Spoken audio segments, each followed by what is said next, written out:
요즘 다들 비트코인의 가격에만 포커스를 두고 보고 있죠. 그러다 보니까 중요한 한 가지를 놓치고 있습니다. 많은 분들이 말을 합니다. 주봉 차트 봐라. 아직 얼마 안 빠졌다. 아직도 높은 자리다. 공포는 시작도 안 했다. 그러면서 60K, 50K, 심지어 이제 40K까지도 이야기가 나오는데요. 저는 여기에 조금 다른 의견을 가지고 있습니다. 비트코인의 진짜 현 위치는 이 가격이 아니라 이 지수에 드러나 있습니다. 그래서 오늘은 이 지수와 함께 몇 가지 차트를 한번 살펴보겠습니다.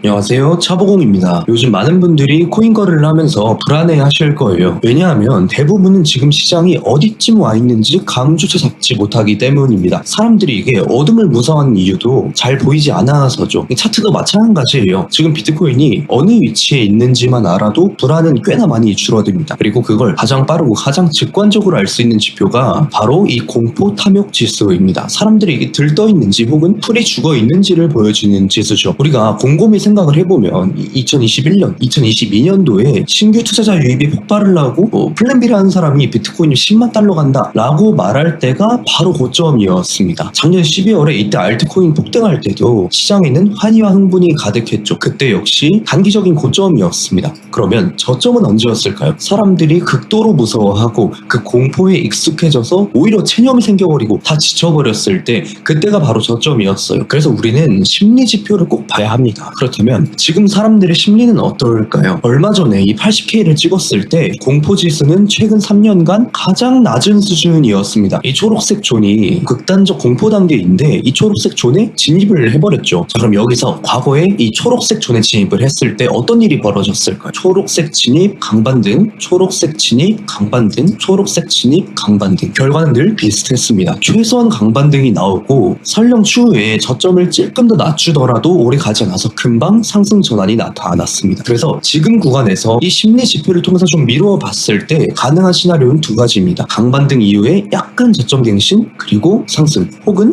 그냥 곧바로 상승. 따라서 우리는 지금 지속적으로 기회를 노려봐야 합니다. 그리고 그 기회를 노릴 때 그것도 가성비가 좋은 기회를 노릴 때 참고해야 되는 게 바로 차트죠. 기술적 분석이에요. 주봉 차트를 통해서 보겠습니다. 지난 영상에서도 언급했던 내용이지만 상승 추세가 살아있습니다. 얼마 전에 정말 엄청나게 갔다 나갔지만 그럼에도 불구하고 이 하락은 주봉상에서 보여지는 상승 추세와는 무관해요. 여러분들 차트를 볼 때 가장 기본적으로 봐야 하는 게 뭐냐면 이 저점과 고점의 배치예요. 왜 그러냐면 이걸로 추세를 판단하기 때문입니다. 고점과 저점을 이렇게 한 차례씩만 높여주면 가장 기본 단위의 상승 추세가 만들어지고 고점과 저점을 한 차례씩만 낮춰주면 가장 기본 단위의 하락 추세가 만들어집니다. 그리고 이렇게 추세가 한번 만들어지면 상승 추세에서는 가장 직전 저점을 깨기 전까지는 하락 추세에서는 가장 직전 고점을 깨기 전까지는 유지될 가능성을 우선적으로 봐요.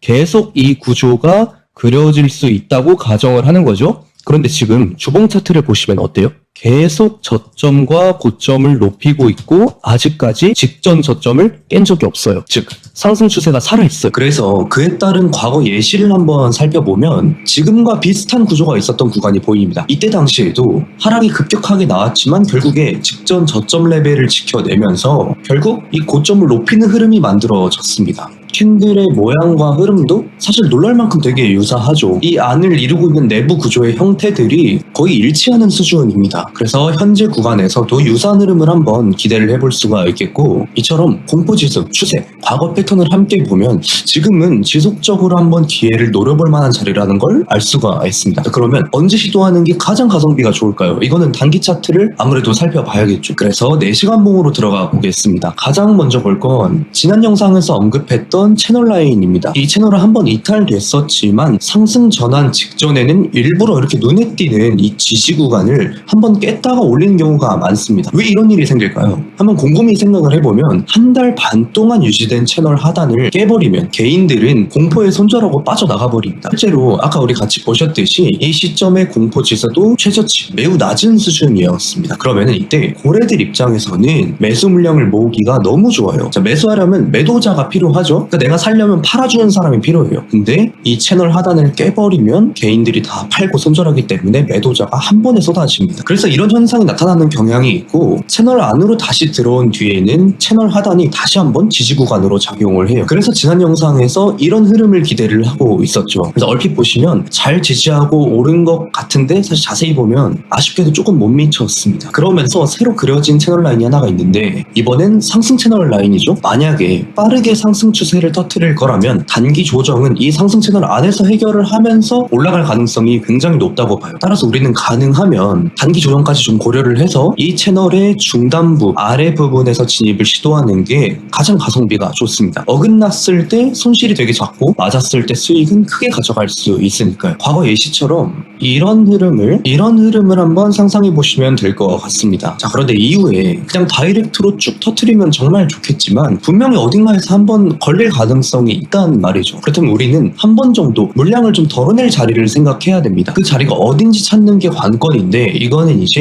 9월달 구조를 참고할 거예요. 9월달 구조는 어때요? 삼지창 모양, 헤드앤숄더 모양이죠. 그리고 넥라인이라고 부르는 받침대가 밑에 하나 있어요. 이 받침대 있는 구간이 추후에 저항 역할을 할 가능성이 있습니다. 이 받침대 있는 구간이 추후에 저항 역할을 할 가능성이 있습니다. 이 받침대 있는 구간이 추후에 저항 역할을 할 가능성이 있습니다. 이 받침대 있는 구간이 추후에 저항 역할을 할 가능성이 있습니다. 그래서 한 102K, 103K 넘어가면서부터는 슬슬 안전하게 물량을 좀 덜어놓고 지켜보는 게 좋다고 생각을 해요. 혹시나 이게 다른 각이 보인다던가 변동되는 사항이 있다던가 단기적으로 또 보이는 게 있으면 제가 고정 댓글에 있는 텔레그램에다가 코멘트를 남겨볼게요. 오늘도 여러분들께서 욕심보다는 계획을 우선시하는 그런 거래를 하셨으면 좋겠습니다. 이상 차트 보는 홍대생이었습니다. 감사합니다.